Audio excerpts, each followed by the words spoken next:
সরকারি চাকরিতে কোটা সংরক্ষণের বিরুদ্ধে আন্দোলনরত ছাত্রদের পিছনে শিবির, জামাত ও বিএনপি রয়েছে বলে দাবি করেছিলেন বাংলাদেশের প্রধানমন্ত্রী। তার মতে যে ধরনের নৃশংসতা ও ধ্বংসলীলা চালানো হয়েছে সেটা শুধুমাত্র ছাত্ররা করতে পারে না, এর পিছনে মদত রয়েছে। বাংলাদেশের গোয়েন্দা প্রধানও সাংবাদিক বৈঠক করে একথা জানিয়েছিলেন। কিন্তু সম্প্রতি সোশ্যাল মিডিয়ায় ভাইরাল হওয়া হাসিনা সরকারের এক পুলিশ কর্তার বক্তব্য কিন্তু অন্য কথা বলছে।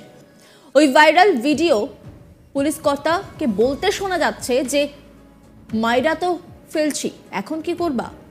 ভাইরাল ভিডিওর পোস্ট অনুযায়ী নিরস্ত্র এক আন্দোলনকারীকে গুলি করে হত্যার পরই নাকি দম্ভের সঙ্গে এভাবেই হত্যার কথা স্বীকার করেন এই পুলিশ কর্তা। বাংলাদেশের মিরপুর 2-এ 2024-এর 17 থেকে 18 জুলাইয়ের এই ভিডিওটি, এমনটাই দাবি করা হয়েছে ওই পোস্টের তরফে। আসুন শুনে নিই ওই পুলিশ কর্তা ঠিক কি বলেছিলেন।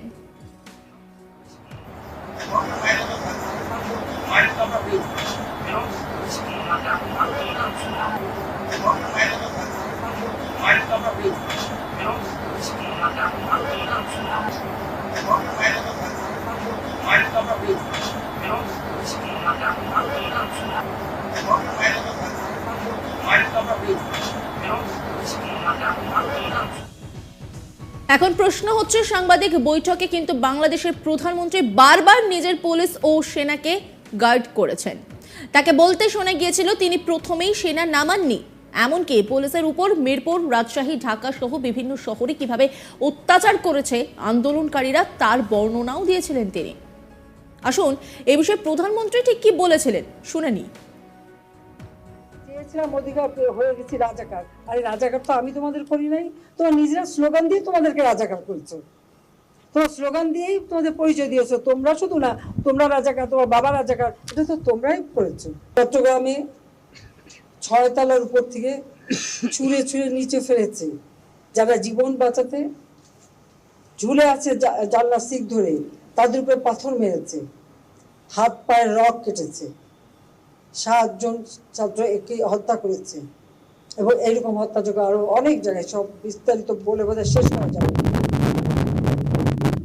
পুলিশের গাড়ি, র্যাবের গাড়ির ভিতরে র্যাবকে যেভাবে হত্যা করা। গাজীপুরে আমাদের এক কর্মীকে শুধু মারেই নাই, হাসপাতালে চিকিৎসা করতে গেছে, সেখান থেকে বের করে নিয়ে এসে তাকে মেরে ঝুলিয়ে রেখে দিয়েছে পুলিশ। সে উত্তরা ইসলামী হাসপাতাল চিকিৎসা করতে গেছে আহত পুলিশ, তাকে হাসপাতাল থেকে টেনে বের করে রাস্তায় ফেলে তাকে সেখানে কুপিয়ে কুপিয়ে হত্যা করেছে, পুলিশকে মেরে ঝুলিয়ে রেখেছে। আমার মোটর কেডের যে পাইলট মোটর সাইকেল দিয়ে সব আসতো, সে যাত্রাবাড়ির ওদিকেই থাকতো। ওখানে প্রত্যেক বাড়িতে বাড়িতে যে তারা খুঁজছে পুলিশের কেউ আছে কিনা, আওয়ামী লীগের কেউ আছে কিনা। ও যখন ওখান থেকে বের হয়ে আসছিল কাজে যাবে, তাকে সেখানে মেরে ফেলে রেখে দিয়েছিল। যখন এখানে আসে না, খোঁজ করে দেখে তার লাশ পড়ে আছে। এইভাবে একদিকে হত্যাকাণ্ড, একদিকে জ্বালা পোড়াও। 2013, 2014, 2015 তো এই জ্বালা পোড়া হত্যাকাণ্ড আমরা দেখেছি। আবার শুরু করলো এই 2024 সালে,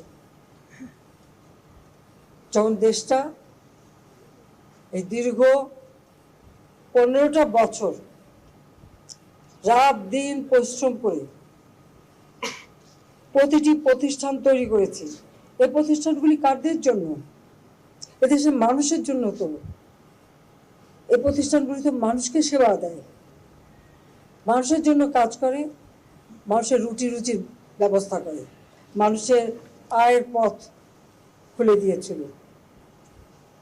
সেই প্রতিষ্ঠানগুলি একে একে পুড়িয়ে ফেলা। এবং শুধু ঢাকা বলে না, রাজশাহীতে বিশ্ববিদ্যালয়ে সে ভিসি কাতল, ময়মনসিংহ কৃষি বিশ্ববিদ্যালয়ের সেখানে হামলা, বিভিন্ন জায়গায় এই হামলা করা এবং আগুন লাগানো অথবা মেরে ফেলা। এরা কি স্বাধীন বাংলাদেশের নাগরিক? এরা কি বাংলাদেশের স্বাধীনতা বিশ্বাস করে বা বাংলাদেশের উন্নয়নে বিশ্বাস করে? যখন বাংলাদেশটা আজকে সারা বিশ্বের কাছে উন্নয়নের রোল মডেল, সারা বিশ্বে একটা অনন্য মর্যাদা পেয়েছিল বাংলাদেশের যে কেউ বিদেশে গেলে, আওয়ামী লীগ সরকার আসার আগে বিদেশে গেলে শুনতে হতো, ও তোমাদের দেশ ভিক্ষুকের, দুর্যোগ হয়, বন্যা হয়, খরা হয়, সেই হিসেবেই পরিচিত ছিল। আর এই 2009 থেকে 2024 পর্যন্ত দেশটাকে এমন একটা জায়গায় নিয়ে এসেছিলাম, তখন আর কেউ আমাদের ভিক্ষুক জাতি বলতো না, বলতো বাংলাদেশ উন্নয়নের রোল মডেল, বাংলাদেশ বিশ্বকে অনেক কিছু দেখিয়েছে, শিখিয়েছে।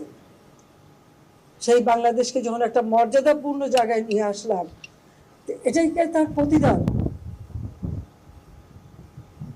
যে সমস্ত প্রতিষ্ঠানগুলি তারা পড়ালো, যারা করিয়েছে, তারা কি এর সুফল ভোগ করেনি? তারা কি এর থেকে কোনো রকম সুফল পায়নি? সরকারি চাকরিতে কোটা সংরক্ষণের বিরুদ্ধে আন্দোলনরত ছাত্রদের পিছনে শিবির রয়েছে, জামাত রয়েছে ও বিএনপি রয়েছে বলে দাবি করেছিলেন বাংলাদেশের প্রধানমন্ত্রী। তার মতে যে ধরনের নৃশংসতা ও ধ্বংসলীলা চালানো হয়েছে সেটা শুধুমাত্র ছাত্ররা করতে পারে না, এর পিছনে মদত রয়েছে। বাংলাদেশের গোয়েন্দা প্রধান ও সাংবাদিক বৈঠক করে একথা জানিয়েছিলেন, কিন্তু সম্প্রতি সোশ্যাল মিডিয়ায় ভাইরাল হওয়া হাসিনা সরকারের এক পুলিশ কর্তার বক্তব্য কিন্তু অন্য কথা বলছে। ওই ভাইরাল ভিডিওয় এক পুলিশ কর্তাকে বলতে শোনা গিয়েছে, মাইরা তো ফেলেছে, এখন কি করবা? ভাইরাল ভিডিওর পোস্ট অনুযায়ী নিরস্ত্র এক আন্দোলনকারীকে গুলি করে হত্যার পরই নাকি দম্ভের সঙ্গে এভাবেই হত্যার কথা স্বীকার করেন এই পুলিশ কর্তা। বাংলাদেশের মিরপুর 2-এ 2024-এর 17-18 জুলাইয়ের এই ভিডিও, এই দাবি করা হয়েছে ওই পোস্টের তরফে। আসুন শুনে নেই ওই পুলিশ কর্তা ঠিক কি বলেছিলেন।